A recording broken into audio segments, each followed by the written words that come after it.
Bem-vindo ao programa Hora do Estudo Bíblico, com o doutor e professor Lehmann Strauss. Este estudo é o resultado do tempo pessoal com o Senhor, da experiência de ministério pastoral e das conferências bíblicas do Dr. Lehmann Strauss, que nos instrui e encoraja com o ensino da Palavra de Deus. Agora com você, Hora do Estudo Bíblico, na apresentação de Aurélio Campos. Estamos estudando sobre a graça de Deus e este é o segundo estudo desta série. Vamos começar relembrando a definição que demos para a palavra graça. É muito simples, não é teologicamente complicada e não contém termos técnicos, pois creio que estou ministrando a pessoas simples como eu, portanto, eu vou colocar em palavras simples. A graça é tudo por nada, estendida aos pecadores que nada merecem. Antes de prosseguir, vamos orar. Senhor, obrigado por tua graça salvadora. Obrigado pelas bênçãos que o Senhor tem nos dado todos os dias. Te agradecemos pela salvação. Obrigado, Senhor, pelos nossos ouvintes, por aqueles que nos acompanham, aqueles que são mantenedores. Obrigado por esta emissora que transmite a programação. Te louvamos pela liberdade que temos de pregar a tua palavra. Amado Deus, neste dia, oramos por aqueles que ainda não te conhecem. Que o Espírito Santo possa tocar nesses corações e que hoje haja salvação. Oramos em nome de Jesus. Amém. A graça é tudo por nada, estendida aos pecadores que nada merecem. A palavra graça nos dá a ideia de um presente. Ela está relacionada com a palavra grátis, ou seja, algo que nós não temos que pagar. Um presente. Quando você recebe um presente, você não precisa pagar por ele. Aliás, é até uma afronta, é até um desrespeito se você quiser pagar por aquele presente que recebeu. Estamos vendo alguns textos das Escrituras que falam sobre graça. No programa anterior, vimos 2 versículos importantes na Bíblia referentes à palavra graça, a graça de Deus. Efésios 2, versículo 8 e Tito 2, versículo 11. Em ambos está presente a palavra graça e a palavra salvo na passagem de Efésios. E a palavra salvação em Tito, capítulo 2, versículo 11. Vimos que a salvação é um dom de Deus, um presente de Deus ao homem. Sabe, muitos anos atrás eu tive a oportunidade de falar com uma senhora a respeito de temas espirituais e perguntei se ela era salva. E ela respondeu, sim, eu fui salva 3 vezes. Eu nunca soube que nós pudéssemos ser salvos mais de uma vez. Eu fiz um estudo cuidadoso de Hebreus 6, versículos 4 a 6, e aprendi a partir desta passagem que se uma pessoa foi salva, ela nunca poderá perder a sua salvação. Vou repetir. Se uma pessoa foi salva, ela nunca poderá perder a sua salvação. Você nunca pode ser salvo mais de uma vez, e muito menos pode imaginar uma pessoa ser salva por 3 vezes, como essa senhora que eu conversei. Bem, então, depois de perguntar se ela era salva, ela disse que sim, que ela foi salva 3 vezes. Você deseja ouvir sobre isso? Certamente que sim, eu disse. A primeira vez fui salva quando o nosso primeiro filho nasceu. Eu estava perto da morte, e os médicos disseram que o bebê iria viver, mas não achavam que eu sobreviveria. Mas Deus me salvou e aqui estou. E ela prosseguiu. Na segunda vez, fui salva de um acidente de carro, mas Deus me salvou e aqui estou. Neste ponto, eu comecei a me sentir um pouco apreensivo, esperando que a terceira experiência da senhora fosse a salvação verdadeira, a salvação espiritual, mas quase caí de costas. Quando ela compartilhou a sua terceira experiência, eu fiquei feliz por ela estar viva, mas triste porque ela não sabia sobre o que era salvação. A terceira vez, ela foi salva de um câncer. Ela compartilhou que Deus a livrou desta doença quando parecia que não havia mais esperança. Esta terceira vez, ela usou a palavra corretamente. Esta palavra significa ser liberto, ser resgatado de algo. E Deus a livrou da morte. Mas ela nunca tinha sido salva no sentido que eu estava usando a palavra. Ela não entendeu. E ela nunca tinha tido uma experiência de salvação. Ela nunca foi resgatada da culpa, da pena e escravidão do pecado. Agora, há muitas pessoas no mundo que não são salvas no sentido que eu estou falando. Eu convido você para ver por si mesmo. Pergunte a qualquer pessoa que afirma ser cristã se ela foi salva. E aí você observe a sua reação. A maioria das pessoas na rua não irão saber sobre o que você está falando. E se eles se derem conta que você está falando com eles sobre algo religioso ou espiritual, vão achar que você é um fanático religioso. Mas esta é uma terminologia que está na Bíblia. As palavras salvação, salvador e salvo aparecem mais de 100 vezes na palavra de Deus. A graça salvadora. Se você quer ser salvo, será somente pela graça de Deus. Há 45 anos atrás eu fui salvo e quero compartilhar com você que fui salvo pela graça. Muito bem, vimos também a segunda passagem em 2 Coríntios 12, versículo 9, onde vimos sobre a graça suficiente. A minha graça te basta. Isto é o que o Senhor disse a Paulo quando ele estava sofrendo por causa de um espinho na carne. E nós também aprendemos que qualquer um pode ter a graça de Deus, que nós definimos como tudo por nada, e o que temos que fazer em tempos de necessidade é somente pedir. Hebreus 4,16 diz: Cheguemos, pois, com confiança ao trono da graça, para que possamos alcançar misericórdia e achar graça, a fim de sermos ajudados em tempo oportuno. Agora vamos considerar outras duas grandes passagens sobre a graça. Uma está em 1 Pedro 5 e outra em Romanos 5.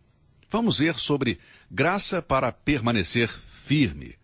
1 Pedro 5,12 diz: Por Silvano, vosso fiel irmão, como cuido, escrevi brevemente, exortando e testificando que esta é a verdadeira graça de Deus, na qual estáis firmes. Observamos aqui duas palavras, a palavra graça e o verbo estar. Antes de comentar sobre isso, vamos ler Romanos 5, versículos 1 e 2. Tendo sido, pois, justificados pela fé, temos paz com Deus, por nosso Senhor Jesus Cristo, pelo qual também temos entrada pela fé a esta graça, na qual estamos firmes e nos gloriamos na esperança da glória de Deus. Graça salvadora, Efésios 2,8, graça suficiente, 2 Coríntios 12,9, e graça para permanecer firme, Romanos 5, versículos 1 e 2, e 1 Pedro 5, versículo 12. Creio que isso é o que podemos chamar de verdade posicional. Quando Paulo diz, inspirado pelo Espírito Santo, que permanecemos na graça, ele está simplesmente dizendo que o fato de permanecer diante de Deus é imutável, nunca pode ser mudado.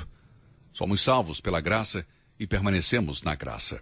Em outras palavras, nós não poderíamos nos salvar, por isso não podemos garantir a eternidade com nossos próprios esforços. É uma verdade posicional permanecermos na graça. Não haverá nenhuma pessoa salva no inferno. Não somente porque fomos salvos pela graça, mas também porque nós permanecemos na graça. Permanecer diante de Deus, nossa posição em Cristo, eu repito, é inalterável, não muda nunca. Tudo é pela graça, do início ao fim. A salvação é obra da graça de Deus. Eu não quero aqui dar uma interpretação, mas sim uma aplicação.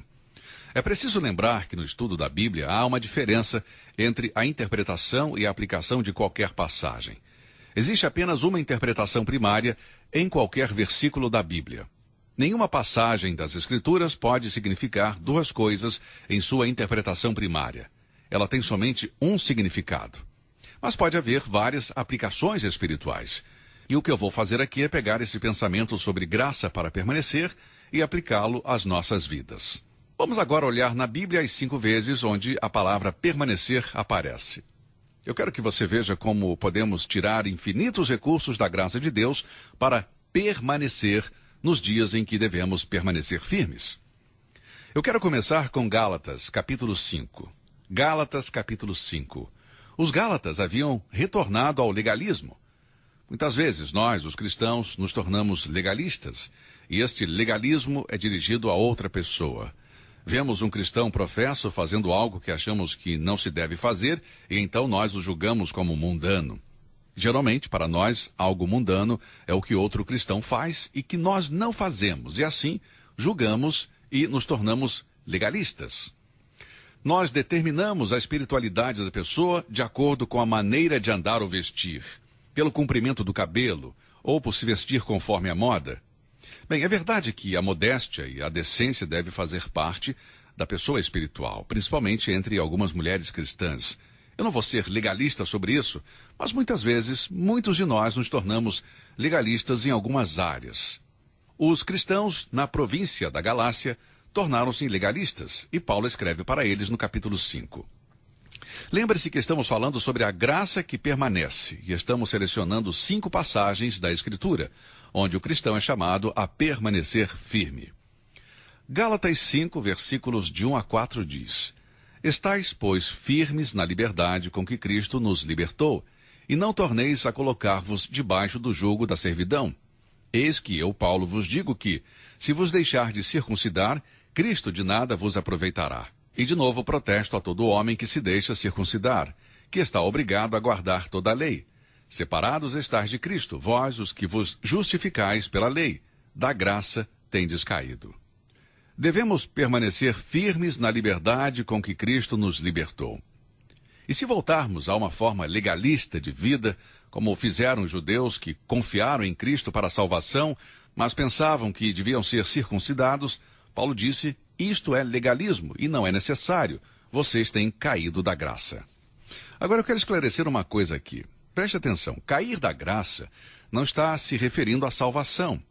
Mais uma vez, cair da graça não tem nada a ver com perder a salvação. Certo dia, um homem se aproximou de mim quando eu fui pregar em uma igreja e perguntou: Você crê que é possível um cristão cair da graça? E eu disse: Bem, eu não posso responder a isso até que eu saiba o que você quer dizer com cair da graça. Me diga o que você entende sobre esta frase e então eu posso te responder. E ele disse: Você crê que é possível um cristão perder a sua salvação quando peca?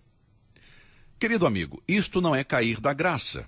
Cair da graça, em Gálatas 5,4, repito, não tem nada a ver com a salvação.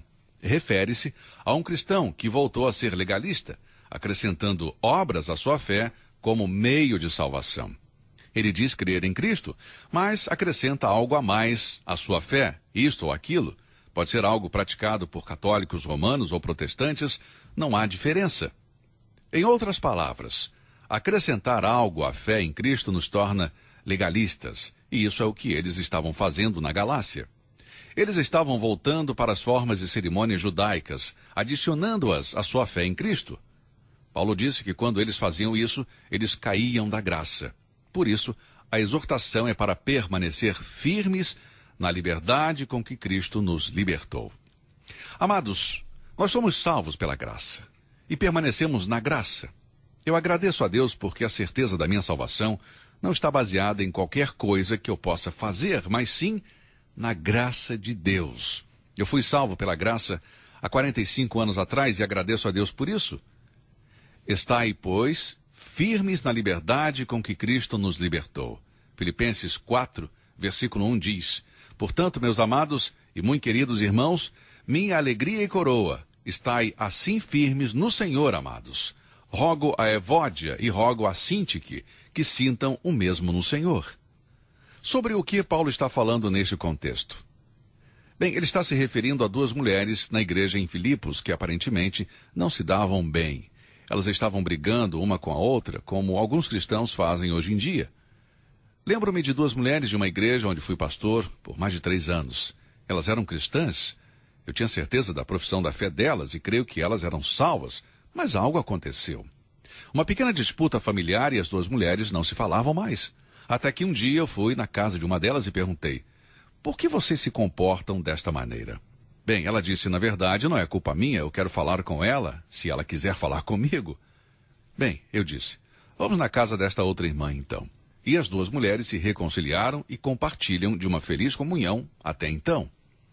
Isso acontece com frequência e é resultado da natureza carnal, do nosso velho homem, prevalecendo e não se submetendo ao poder do Espírito Santo. Paulo disse: Permanecei firmes no Senhor.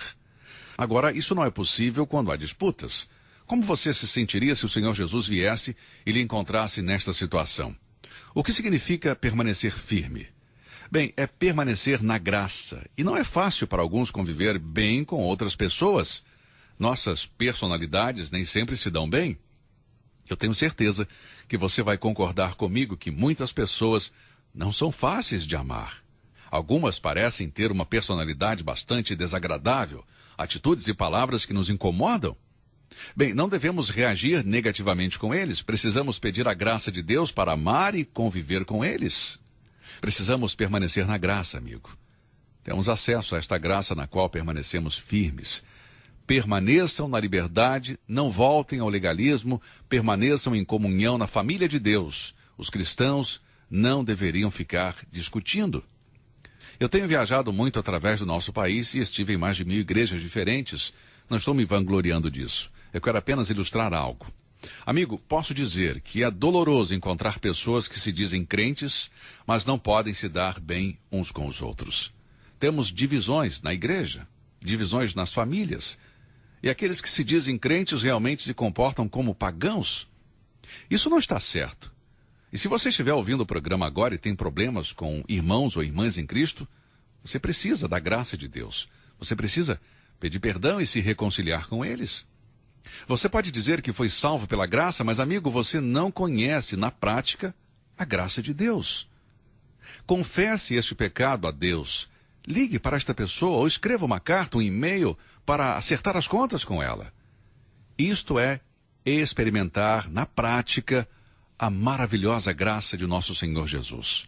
Com ela você pode permanecer em comunhão e em liberdade. Talvez esta palavra seja para você hoje. Como podemos obtê-la? Vamos voltar para Hebreus 4,16. Cheguemos, pois, com confiança ao trono da graça, para que possamos alcançar misericórdia e achar graça, a fim de sermos ajudados em tempo oportuno. Busque a Deus em oração e diga: Senhor, me conceda a graça de amar o meu irmão, de perdoar o meu irmão em Cristo. Depois se aproxime dessa pessoa no amor e com a graça que Deus lhe deu, acerte as coisas, converse, entre em acordo, peça perdão. Amado, permaneça firme. Nós, cristãos, precisamos um do outro. Precisamos uns dos outros. Se você é salvo e não tem um bom relacionamento com o irmão em Cristo ou com alguém da sua família, talvez a sua esposa não está agindo corretamente com o seu marido e você, marido, não está agindo corretamente com a sua esposa. Alguns de vocês, pais, não estão agindo corretamente com os filhos e vocês, jovens, que se dizem cristãos, não estão agindo corretamente com seus pais. Aproxime-se de Deus e peça que Ele dê de sua graça e Ele vai os capacitar a permanecer em comunhão. E que preciosa comunhão! Amados, lembre-se, nós precisamos uns dos outros. Em 1 Coríntios 16:13 temos novamente as palavras estai firmes ou permanecer. E mais uma vez o apóstolo Paulo escreve: vigiai, estai firmes na fé. Devemos permanecer firmes na liberdade. Gálatas 5, versículo 1. Permanecer firme na comunhão. Filipenses 4, versículo 1. E agora somos exortados a permanecer firmes na fé. 1 Coríntios 16, 13. O que significa permanecer firmes na fé? A fé aqui é todo o sistema da verdade e doutrina cristã ensinada em toda a palavra de Deus, mas particularmente no Novo Testamento. A fé cristã. Permanecer firmes na fé. Sabe, haverão dias em que os cristãos se afastarão da fé. Paulo disse em 1 Coríntios 4, versículo 1, mas o Espírito expressamente diz que nos últimos tempos apostatarão alguns da fé. E amigo, que terrível apostasia temos hoje em dia. Muitos dizem que a Bíblia não é a palavra de Deus, mas que apenas contém a palavra de Deus.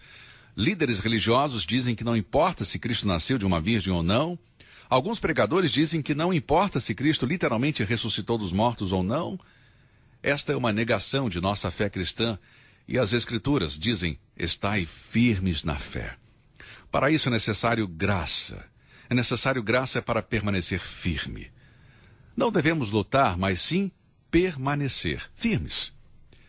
Eu fico triste em saber que muitos cristãos associam fundamentalismo com discussão e brigas por sua posição firme. O fundamentalista é uma pessoa que sustém tenazmente os fundamentos da nossa fé cristã histórica, a inspiração verbal da Bíblia, o nascimento virginal e a divindade de Cristo, o derramamento de seu sangue e ressurreição corporal. Este é o fundamentalista. Por que temos a reputação de combatê-los quando também somos fundamentalistas? Um fundamentalista é simplesmente alguém que permanece nos fundamentos. Se acreditamos que estamos pregando a verdade de Deus, se interpretamos a Bíblia literalmente, então devemos demonstrar amor e não discutir com eles.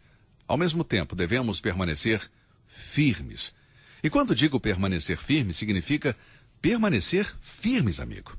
Não estou fazendo apologia ao me considerar um fundamentalista e oro todos os dias para que Deus me dê a graça de permanecer firme. Eu não quero me orgulhar e dizer que nunca vou me desviar da verdade. Espero que isso nunca aconteça, mas é somente pela graça de Deus que isso não vai acontecer. Eu serei capaz de permanecer firme, mas não pela minha própria força, e sim pela graça de Deus. Sadraque, Mesaque e Abednego fizeram isto quando todo o império babilônico se curvou diante da imagem de Nabucodonosor. Eles não ficaram brigando ou discutindo, simplesmente permaneceram firmes.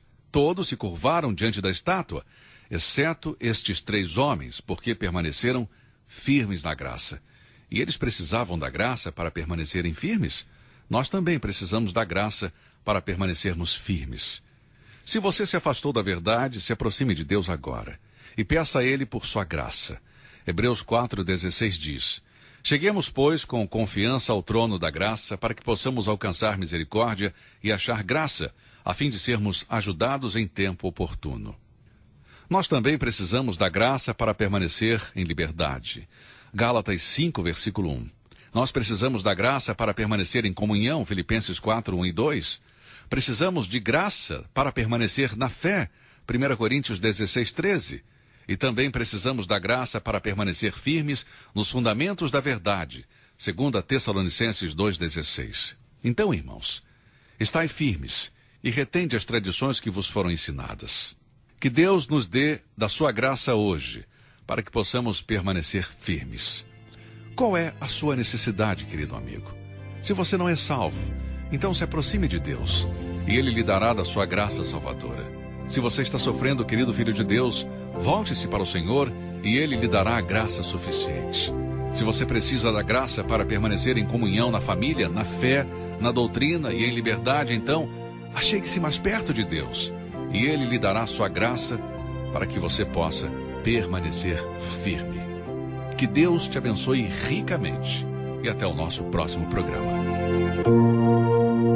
Você ouviu Hora do Estudo Bíblico com o professor e doutor Leman Strauss, na apresentação de Aurélio Campos. Se você deseja ouvir novamente esta mensagem, visite a nossa página na internet www.bbnradio.org. Fica o convite para você nos acompanhar amanhã, neste mesmo horário, aqui na BBN. Hora do Estudo Bíblico é uma produção da BBN.